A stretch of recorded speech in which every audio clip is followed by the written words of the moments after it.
Welcome to the Brant and Sherry Oddcast, sponsored by America's Christian Credit Union. To order Brant's latest book, Life is Hard, God is Good, Let's Dance, or to find out more about the show, go to BrantHansen.com. Found that scripture where Paul's talking about how we're perishing outwardly. So on the outside, I mean, look at us. We're all getting older. Getting older, yeah. Things start falling apart there. I'll still do my sprints outside every now and then. You do? Yeah, I'll do a little sprint and then interval training. Okay. How's that working out for you? Some days fine. Okay. And then other days, a different part of my left knee hurts. And it alternates. So it's the left knee. Yeah. It's different parts that's of the different. left knee. There's just different things that happen. But I love what he also says, which is that inwardly, Being renewed. we're getting better. Yeah. Getting refreshed inwardly. This is if we're trusting God with our It's lives. so encouraging. How about that? So yeah, little aches and pains, little this and that, little gray hair here that popped up out of nowhere. Inwardly though, getting refreshed. Question a lot of people have, are there going to be dogs in heaven? I think so. I've heard Pretty sure people about that. inquire about that. Yeah, I think they're going to be. Okay. What I'm wondering, I'm going to have a hot take. Oh, here we go. Yeah. All right. Because we might think, oh, maybe there'll be some dogs. Some dogs. Uh-huh. What if there are way more dogs in heaven than there are like in this earth? Okay. Just That might be cool. Just a lot of why I don't know why that would be. That I'd like it. above any other animal. We just no, more of them too. Oh, okay. All right. Why not more animals, more plants, more?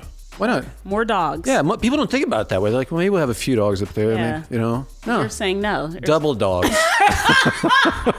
Why not? That is a hot kingdom Why not? take. For me, yeah, I like it. Let's talk about baseball. Now, I'm playing a football music theme. Yes, that's right. The baseball because World Series. Yes, that's right. Maybe you can relate to this. Shohei Ohtani, have you been keeping track of him? I have not. All right. It's unbelievable. This is a baseball player. He's a baseball player who's the best that's ever played. Oh, wow. That's a Best that's ever statement. played. Okay. And he's big, too. He's a big guy. And he pitcher, pitches or- and does okay. everything. He hits better Okay. than everybody, and he pitches better than everybody. Okay. And no one's ever seen anything like it. Mm-hmm. And it reminds me exactly of Ted Sloan from my Little League. Because Ted, there's one of these guys in every Little League, you need to know this, where everyone wants to know, okay, show me his birth certificate. Because Right. he's twice as big as everybody else. And Okay. He hit, you know. And Ted was out there just smashing. Hits 9 home runs Okay. a game, and then gets a pitch and throws it 400 miles an hour. So this is the Ted Sloan effect. I got it. Ohtani had this huge game the other day. My friend texted me my friend from Little League. He's Yeah. like, Ted Sloan. Like, you're right. Check his birth certificate. It's the ultimate spoiler alert. I'm about to give it to you. You ever look ahead in the book of Revelation? It talks about what we're going to be doing for eternity.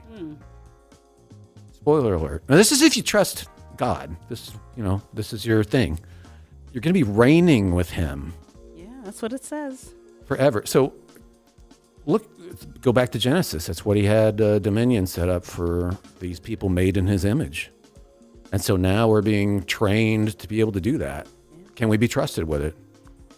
We've got a shot to get better, to get ready for that. Can we actually be trusted with it?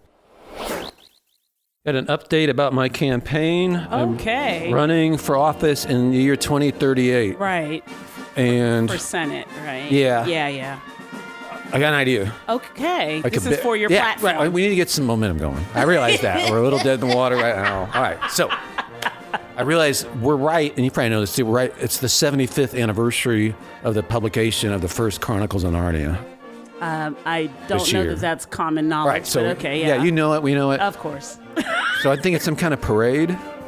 What? And then just thinking we do like a parade, and then I get like somebody drives me around in a convertible, And you're and gonna I sit on top of it, and I'm like wave at people and stuff, and there's like a Narnia parade is how you're gonna get some momentum for your 2038 campaign. every idea I come up with here, I'm just trying to help it's you. mocked. It's just people, oh, I don't understand. Like I'm the weird one. Okay. It is so important to just remember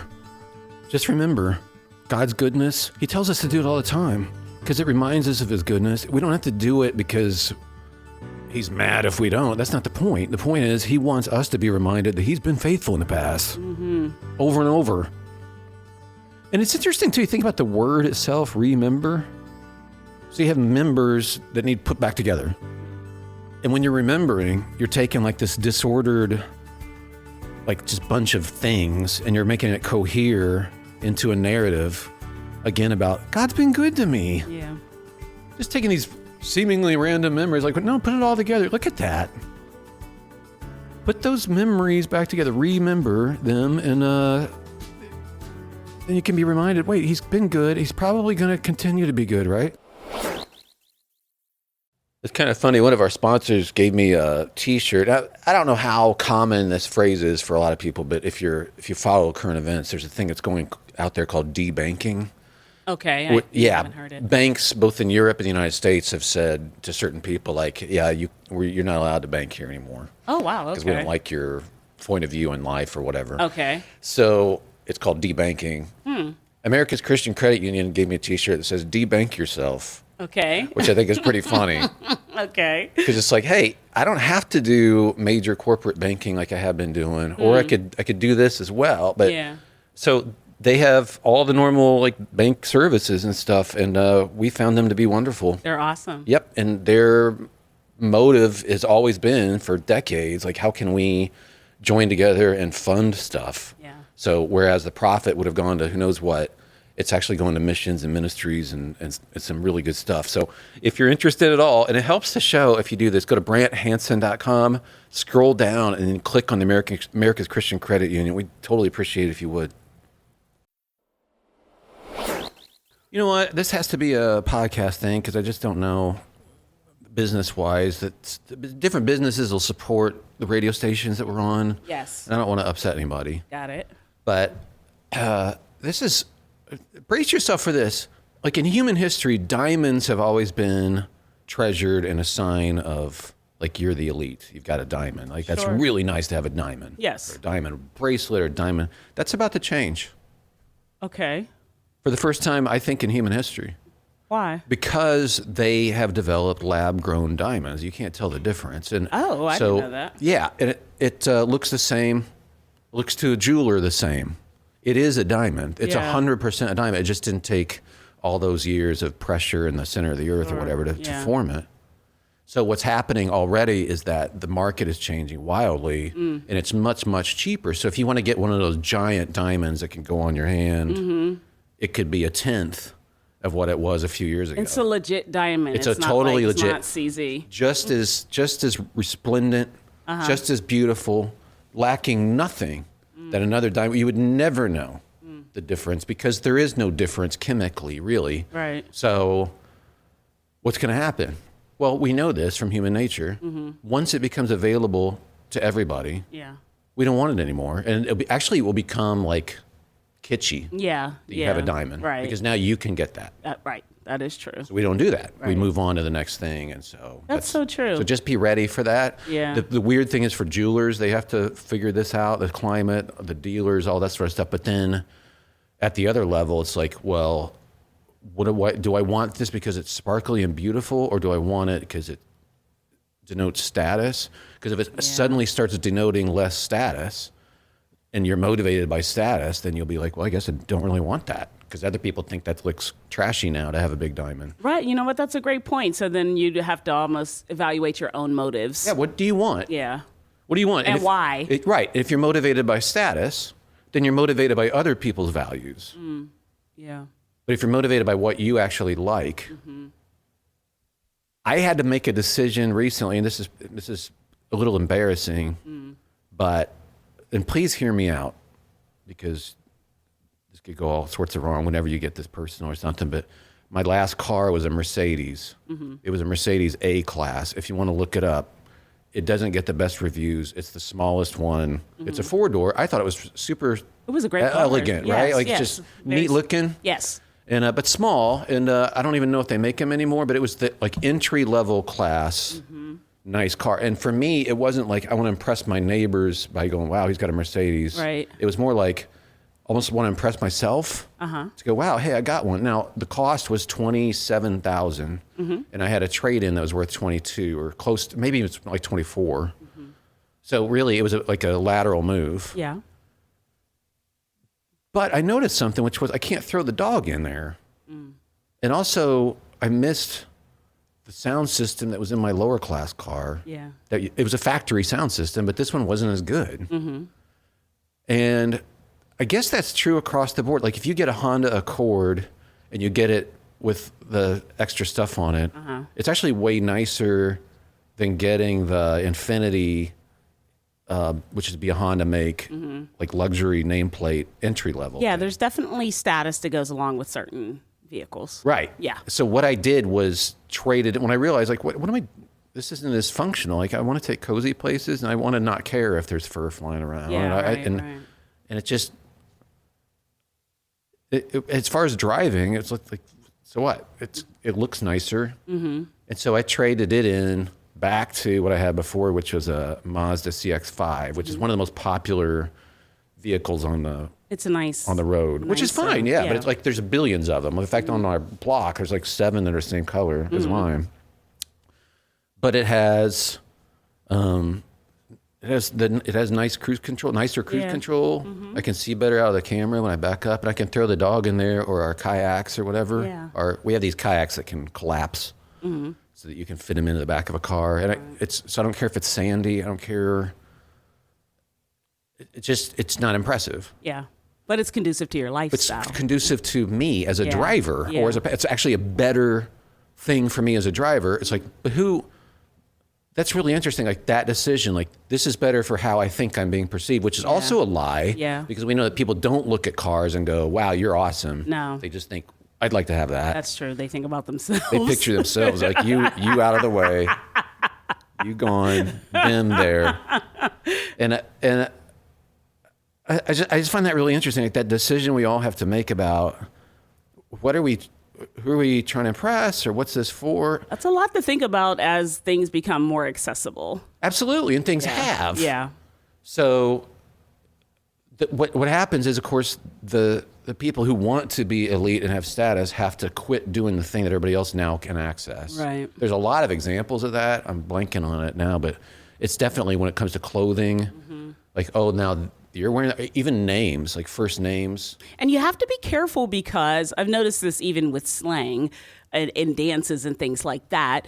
When we were younger, things took a lot longer to burn out, sure right? They did. Yeah. But now, because it goes viral so quickly, everyone can see it and do it so quickly, it burns out quickly. Right. And so if I'm making decisions culturally based on what I see, I am going to be frenzied because... Right, you will not be content. No, because it just keeps changing. It's the nature of where we are now. Which is the whole point of contentment. It's like if those goalposts are moving every day, like nobody has a chance. And plus, you used to compare yourself, and you used to be warned, if you can read older literature, you're warned about comparing yourself to your neighbor. There was a quote from somebody, oh, doggone it, I wrote it down. It was a quote from somebody who's just like, your neighbor's lifestyle basically messes up your own perspective on life. And like your own life gets thrown off because they bought this other thing. Now suddenly your expectations have changed. Yeah. But it's like, it's not just your neighbor anymore. It's everybody on the planet because of TikTok. Everybody's your neighbor. And Instagram. Yes. Yeah. So you're constantly like, oh, they get to go there. They have that experience. They have. Yes, that is right. So the contentment thing is, look, if the diamond is something you can afford and it sparkles and it makes you really happy, just be like, look at it, enjoy it. Yeah. Enjoy the thing that you have. But if it's for a status stuff, now it's going to be like, I can't enjoy that. You're not going to have any peace. No, never. Yeah. Yeah. It's just it's a lie. At some point, it might as well be now. You're like, you know what? I don't need to impress anybody really at all. I just need to be thankful with what I have. Something I wanted to talk about on the show, which maybe I can do it in a truncated way. It was just like that. We know this. It's the difference between your expectation and then what you have that is delightful. Yes, that's true. Yeah. You can be continually delighted with something if your expectation is still down here. Well, why not adjust that expectation so that You're delighted with your house. You're delighted with your apartment. You're delighted with the car that you drive. You have a car. Yeah. You have a private car, if you have a car. Yeah. A private car. Yeah. When trains came about, I've been studying this lately. Like, where did trains come from? Like, well, they used to move coal with it. Like, hey, we could put it on a track, and then, well, now the people came up with a steam engine, and we could attach this thing. We don't need a horse. Right. That makes it better. And then, wait, we can move people on this. Wait, we can make something like 8 miles long and move people at 10 miles an hour. So they did in England, and people were aghast. Not aghast. They were astonished. They were like, what in the world? It was moving like 8 miles an hour. People lined up for miles, huge crowds to watch this thing. Nothing's pulling it. There's no horses. What is happening here? Astonished. For somebody to get a ticket on that train was just, you're the elite. A private car on that train? You have your own private car that's much more luxurious than anybody on that train. That wasn't that long ago. In human history, it was a blink. Like, you might want to be delighted. I might want to be delighted with that thing. And then if there's something that's like, hey, I can do this, and it's in the budget, and it doesn't, it's a good thing, and that's delightful too. Well, fine. I just let 12-year-old Sherry, is the way I do it. Let 12-year-old Sherry live in this house. Sure. Let 12-year-old Sherry Absolutely. understand this car, this family. Yeah. This, like, look, she is, what in the world? Right. How did this and keep myself there? Right. Because that keeps me from thinking I'll say me, I deserve this, or I didn't. No, We know. No, just in world history. Yeah. 12-year-old Sherry's still top 1%. Yeah. Her life expectancy eclipses everybody's. Yeah. Like the stuff that she had, the running water and electricity and stuff, I had this too. Like that eclipses human existence. Yeah. The medicine we have available to us, like, it's unbelievable. Where would you pick? If you're going to pick a time and a place to be in the history, if you're going to roll the dice, like I'll just throw a dart at the chronology chart and the globe. Holy smokes. Like, for all the stuff we complain about, for all the chaos that we have or whatever, like, where would it be? Which continent and when? Yeah. Where would I land?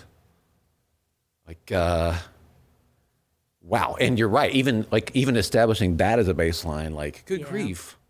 What Well, in the world? I just think about how grateful I am that everything is already kind of exceeded, where if you look at the trajectory of where I'm supposed to be, just the sum, and you too, the sum total of what our lives were as kids, you know what I mean? What happens in that instance? Where do you go? What do you, it helps me to stay grateful. Yeah, I think the grateful thing, the only reason I add the other thing to the mix is it's easy for people to go, look what I did. Yeah. But I'm also like, look where you are. Yeah. Look where I was Yes. born. Look what, like, still. Like, Kind of privilege. yeah. Yes. Born on top of the mountain and like, hey. Yeah. Like, it's not that we had no role in additional blessings or whatever, but come on. God, I always say, has been unspeakably good to me. Yeah, well, me too. So it'd be like, oh, Brant, you're really whatever I'm good at. Yeah. I like your turn of phrase there, Yeah, whatever. yeah. Okay, anyway, get back to like cutting down this corn. Yeah. Okay, get back to grinding this flour. Right. That's neat what you said. That's funny. Yeah. Yeah. glad you like puppets. Anyway. It's time to clock back in. It's like, Your break is over. Oh, I'm so talented. I made it happen. Like, yeah, I happen to be here now too. The Brant and Sherry Oddcast, sponsored by America's Christian Credit Union. To find out more about the show, go to BrantHansen.com.